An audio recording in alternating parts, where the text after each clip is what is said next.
ये उधर उधर तक खड़े उनको सुनाई देता होगा क्या? इतनी सारी भीड़ वहां सुनाई देता होगा? ये आपका मैदान छोटा पड़ गया भाई।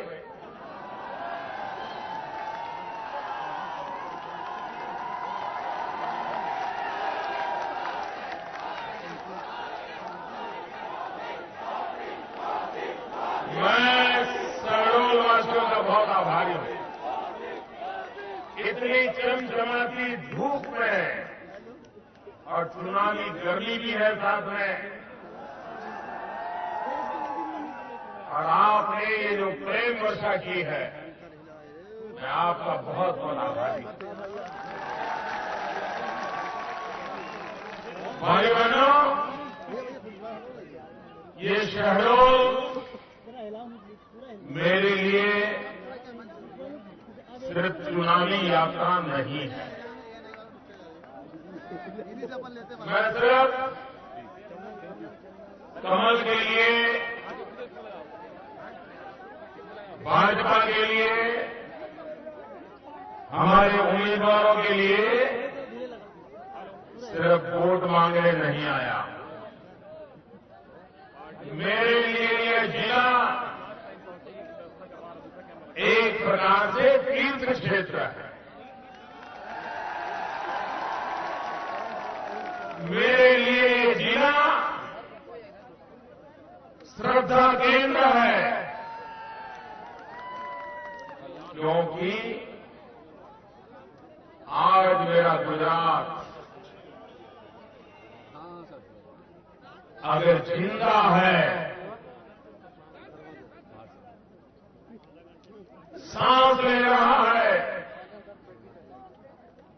प्रगति कर रहा है, तो उसका कारण इस भूमि से माता नर्मदा निकलती है।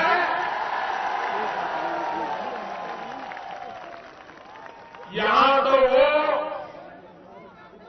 अमरकंटक बन के निकलती है, लेकिन मेरे यहां पहुंचते पहुंचते कंटक पिघल जाते हैं और वहां पर फूल ही फूल नजर आते हैं।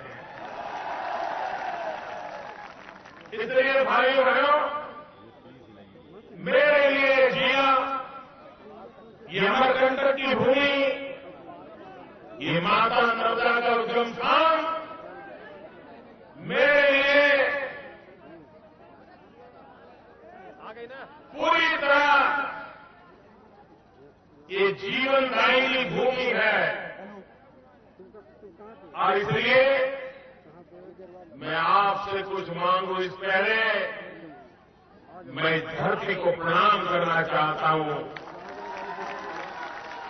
आपका आभार व्यक्त करना चाहता हूं।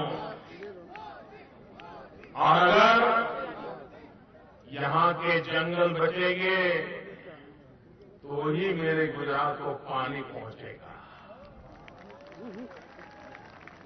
और मध्य प्रदेश में शिवराज जी की सरकार ने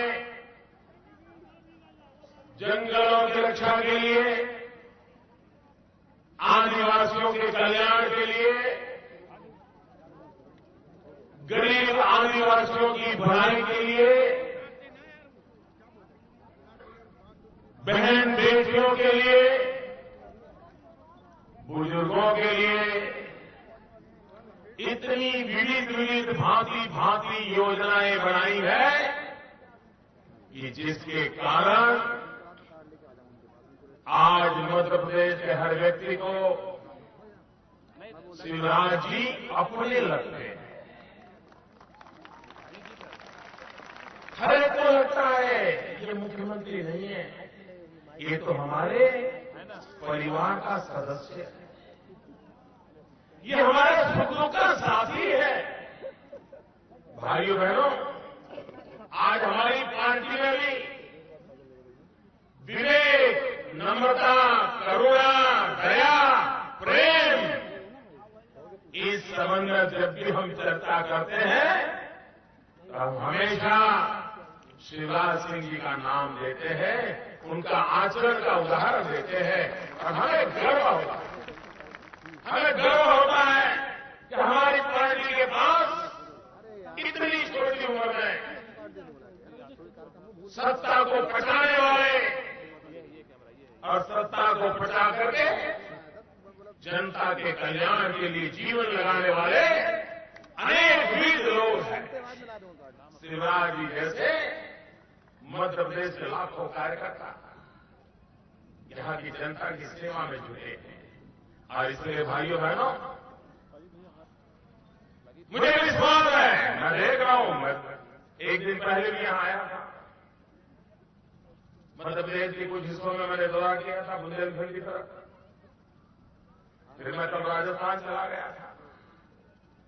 भाइयों बहनों, कितनी ही कड़ी धूप क्यों न हो, इन दिनों भाजपा को रैली करने के लिए शहर के नजदीक में कोई मैदान उपयोग में नहीं आता। सब मैदान छोटे पड़ रहे हैं, दूर दूर सभाएं करनी पड़ रही है। भाइयों बहनों, एक ऐसी आंधी चल पड़ी है और इस चुनाव में सिर्फ भारतीय जनता पार्टी को विजयी बनाने का मूड है, इतना ही नहीं है, लेकिन इन चारों राज्यों में जनता के दिमाग में कांग्रेस को सजा करने का मूड है। गुस्सा इतना जबरदस्त है कि कांग्रेस को सजा करने का मूड है। भाइयों बहनों, अगर मैं देख रहा था मध्य प्रदेश में हमारे शिवराज जी ने जो काम किया है, जिसकी भाइयों बहनों मैं छोटा सा आंख देख रहा था, खास करके मेरी माताओं बहनों, कभी हमारे इस आदिवासी इलाके में गर्भवती माता को प्रसूता की पीड़ा हो, वो बेचारे गांव के बूढ़े लोग आकर के, माताएं बहनें आकर के उसकी प्रसूति करवाते थे, डिलीवरी करवाते थे। और उसके कारण कभी मां मर जाती थी, कभी बच्चा मर जाता था, कभी मां और बच्चा दोनों मर जाते थे। और उसके कारण एक नवयुवान का पूरा सपना चूर चूर हो जाता था, परिवार तबाह हो जाता था। 50 साल में कांग्रेस पार्टी को इन मां बच्चों की याद नहीं आई, उनकी देखभाल करने की उनको नहीं सूझी। भाइयों बहनों, शिवराज जी ने मानवता का इतना बड़ा काम किया है कि जब बीजेपी की सरकार में 10 साल पहले, उसके पहले इस राज्य में इंस्टीट्यूशनल डिलीवरी सिर्फ 26% थी। आज शिवराज जी की योजनाओं के कारण 84%, 84% माताएं बहनों की डिलीवरी इंस्टीट्यूशनल डिलीवरी होती है। उसके कारण उनका जीवन सुरक्षित हो जाता है। भाइयों बहनों, शिशु मृत्यु दर पहले 1000 पर करीब 90 हुआ करता था। आज शिवराज जी के प्रयासों के कारण मध्य प्रदेश में वो आंक बहुत तेजी से नीचे गया है और करीब 50-55 के इर्द गिर्द आकर के खड़ा हुआ है। भाइयों बहनों, एक एक समस्या को हाथ लगाएं तो किस प्रकार से जीवन बदला जा सकता है, ये हमने मध्य प्रदेश में देखा है। भाइयों बहनों, ये हमारे कांग्रेस के नेता वोट मांगने के लिए आते हैं तो गरीबों की बातें करते हैं, दलितों की बातें करते हैं, पिछड़ों की बातें करते हैं, आदिवासियों की बातें करते हैं। मैं जरा कांग्रेस के लोगों को पूछना चाहता हूं क्या अटल बिहारी वाजपेयी की सरकार बनी आज से 15 साल पहले, 20 साल पहले?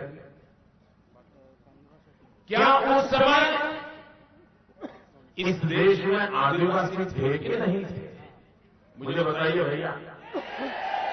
देश आजाद हुआ तब आदिवासी थे, भगवान राम जी थे तब आदिवासी थे, भगवान कृष्ण थे तब आदिवासी थे, आजादी का जंग लड़ा गया तब आदिवासी थे ना? सारे देश को पता है कि हिंदुस्तान में सदियों से आदिवासी रहते हैं, हजारों साल से आदिवासी रहते हैं। लेकिन देश आजाद होने के बाद कांग्रेस की एक भी सरकार को, एक भी प्रधानमंत्री को आदिवासियों की याद नहीं आई। वो याद करते थे सिर्फ चुनाव के दिन, चुनाव घोषित होने के बाद वो माला फेरते रहते हैं। उनके माला के जो मणके रहते हैं ना, उसमें यही आता है आदिवासी, दलित, पीड़ित, शोषित, गरीब। ये डिक्शनरी खोल करके डिब्बे से सारी मांग लेकर के निकल के आ जाते हैं। 5 साल उनको कभी याद नहीं आता। अगर उनको आदिवासियों की याद आई होती तो देश आजाद होने के बाद जो सरकारों की रचनाएं हुई तो हमारे देश में सबसे पहले आदिवासियों का अलग मंत्रालय बना होता, आदिवासियों के लिए अलग मंत्री होता, आदिवासियों के लिए अलग बजट होता। लेकिन भाइयों बहनों, 50 साल तक कांग्रेस ने राज किया, उनको आदिवासियों की याद नहीं आई।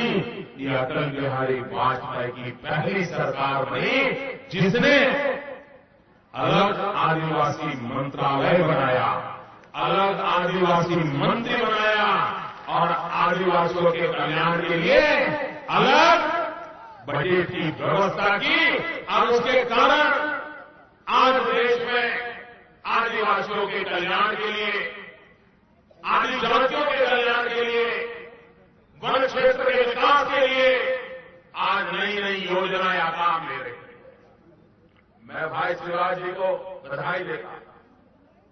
आप देखना हिंदुस्तान में किसी को भी रिसर्च करना है तो कर लीजिए।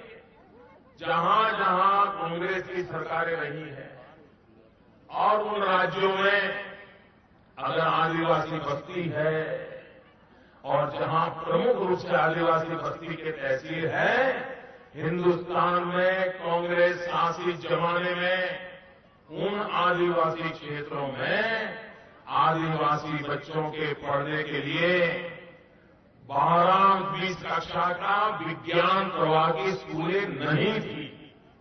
आज भी ऐसे कई इलाके हैं कांग्रेस शासित राज्यों के जहां 12th साइंस की स्ट्रीम आज भी नहीं है। आप मुझे बताइए, अगर आदिवासी क्षेत्र में 12 का विज्ञान प्रवाह की स्कूल नहीं है तो वो इंजीनियर कैसे बनेगा, डॉक्टर कैसे बनेगा? और वो शहजादे आकर के कह रहे हैं कि वो चाहता है, विमान पर बैठना चाहता है। अरे मेहरबान, 50 साल आपने शासन चलाया, अरे कम से कम विज्ञान प्रवाह की स्कूल चला देते, उसमें से इंजीनियर बनते, डॉक्टर बनते, तो वो अपनी भुजाओं से विमान देखने के लिए नहीं, विमान चलाने के लिए जाता, विमान उड़ाने लग जाता। मैं शिवराज जी को बधाई देता हूं कि दुर्गम क्षेत्र में भी उन्होंने मेडिकल और इंजीनियरिंग कॉलेज को प्रारंभ करके यहां के नौजवानों का अवसर दिया। मैं बधाई देता हूं। भाइयों बहनों, ये हमारी कांग्रेस पार्टी, वो मानते हैं कि दिन में 50,000 गरीबों का नाम ले दिया, मतलब उनके मन में गरीबों के लिए भलाई की बात आ गई।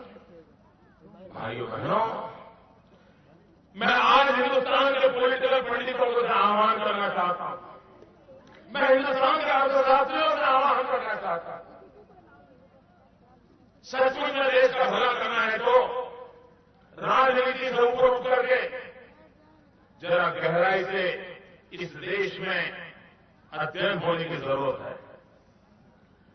जहां जहां भारतीय जनता पार्टी को सरकार चलाने का सौभाग्य मिला है और जहां जहां आदिवासियों की जनसंख्या है, बस्ती है, चाहे वो गुजरात हो, चाहे मध्य प्रदेश में शिवराज जी की सरकार हो, चाहे छत्तीसगढ़ में रण सिंह जी की सरकार हो, चाहे झारखंड में भाजपा को सेवा करने का अवसर मिला था वो समय हो, चाहे राजस्थान में वसुंधरा जी को सेवा करने का अवसर मिला था वो समय हो, यहां आदिवासी बस्ती वाले इलाके हैं, भाजपा की सरकारों ने आदिवासियों के लिए किस प्रकार की योजनाएं बनाई, किस प्रकार से वरिष्ठ अफसरों को लगाया, किस प्रकार से वरिष्ठ मंत्रियों ने डिपार्टमेंट को देखा, किस प्रकार से योजनाएं बनाई और आदिवासी क्षेत्रों का आदिवासियों के सर्वांगीण विकास के लिए कैसी योजना बनाई। और 50 साल में चाहे कांग्रेस की सरकारें रही हो, चाहे लेफ्ट की सरकारें रही हो, चाहे सपा बसपा के नाम से चलाने वाले लोगों की सरकारें रही हो, आप देख लेंगे कि भारतीय जनता पार्टी की सरकारों ने आदिवासियों के कल्याण के लिए उत्तम से उत्तम काम किए हैं और स्थायी रूप से प्रगति कराने वाले काम किए। एक बार जांचा जाए, परखा जाए, एक एक बार बारीकी से देखा जाए, बाकी खाम कर दी जाए। देख लेना, मैं सामने से कहता हूं, हम लोगों ने आदिवासियों के कल्याण के लिए जो काम किया है कांग्रेस की एक सरकार ने नहीं किया। भाइयों बहनों, हमारा मंत्र है सबका साथ सबका विकास। अगर शरीर का एक अंग दुर्बल रहता है तो वो शरीर कभी भी मजबूत नहीं माना जाता है। शरीर तो तभी मजबूत माना जाता है उसके सब अंग मजबूत हो। अगर हाथ लकवा मार गया है तो शरीर मजबूत नहीं माना जाता है। समाज में भी समाज का कोई भी अंग अगर दुर्बल रहता है तो वो समाज कभी मजबूत नहीं हो सकता। राष्ट्र का भी कोई भूभाग अगर दुर्बल रहता है तो वो राष्ट्र भी कभी मजबूत नहीं माना जा सकता है। और इसलिए हम सभी क्षेत्रों का विकास चाहते हैं, सभी लोगों का विकास चाहते हैं, हर जाति बिरादरी समाज का विकास चाहते हैं और राष्ट्र को विकास की नई ऊंचाइयों पर ले जाना चाहते हैं। भाइयों बहनों, ये कैसे वादे करते हैं? अभी इन्होंने वादा किया है, हमारे शिवराज जी की सरकार अंत्योदय योजना के तहत गरीब को 1 रुपये गेहूं 2 रुपये किलो चावल देते हैं ताकि गरीब भूखा न मरे। भाइयों बहनों, गरीब भीख मांगना नहीं चाहता है। गरीब कभी भी मुफ्त की चीज नहीं मांगता है, वो सम्मान के साथ जीना चाहता है। उसे काम का अवसर चाहिए और इस देश के गरीब में वो ताकत है, अगर उसको कार्य करने का अवसर दिया जाए तो वो सोने में से मिट्टी में से सोना बना करके अपनी जीवन की दुनिया खड़ी कर सकता है। ये ताकत हमारे गरीब में होती है। लेकिन भाइयों बहनों, ये हमारे कांग्रेस के मित्र गरीबों की मजाक उड़ाते हैं। पिछले लोकसभा के चुनाव में इन्होंने वादा किया था कि दिल्ली में कांग्रेस की सरकार बनेगी तो 100 दिन में महंगाई कम करेंगे। मैं पूछना चाहता हूं, जवाब दोगे? बहने आप जवाब दोगे? पूरी ताकत से दोगे? इधर वाले भाई आप जवाब दोगे? सब दोगे? वहां दूर दूर खड़े हैं वो भी देंगे? मुझे बताइए भैया, कांग्रेस ने 100 दिन में महंगाई हटाने का वादा किया था। महंगाई गई, महंगाई गई, महंगाई गई। इतना ही नहीं, ऊपर से महंगाई बढ़ी। महंगाई बढ़ी कि नहीं बढ़ी? महंगाई बढ़ी कि नहीं बढ़ी? ये कांग्रेस ने वादा तोड़ा कि नहीं तोड़ा?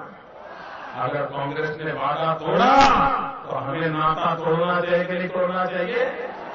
भाइयों बहनों, जो वादा खिलाफी करते हैं, चुनाव में आकर के झूठे वादे ले जाते हैं, वोट बटोर लेते हैं और जनता जनार्दन की आंख में धूल झोंकते हैं, ऐसे दलों पर कभी भरोसा मत करो, कभी भरोसा मत करो।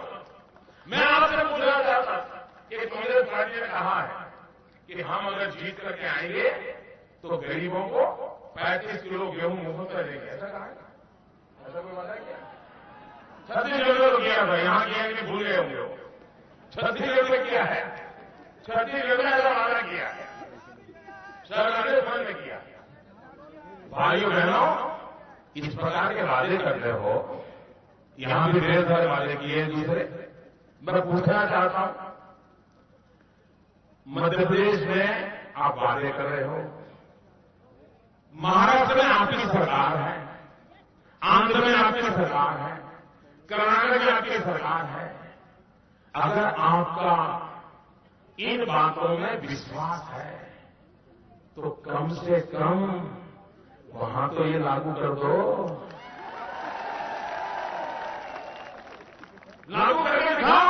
और अभी यहां मतदान 25 को है, 25 तारीख को मतदान होने वाला है, अभी तो 2-4 दिन बाकी है। जरा ये 2-4 दिन में करके दिखाओ, तब हम भरोसा करें। हाँ भाई, आप ईमानदारी की बात करते हो।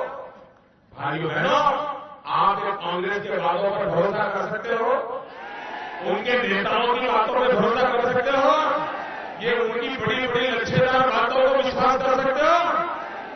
भाइयों बहनों, ये जनता को गुमराह करने वाले लोग हैं और इसलिए इन पर कभी भरोसा मत करो। आपने देखा होगा, वो चुनाव में आते हैं तो एक हाथ दिखाते हैं, लेकिन जब सरकार बनाते हैं तो 2 हाथ से लूटते हैं।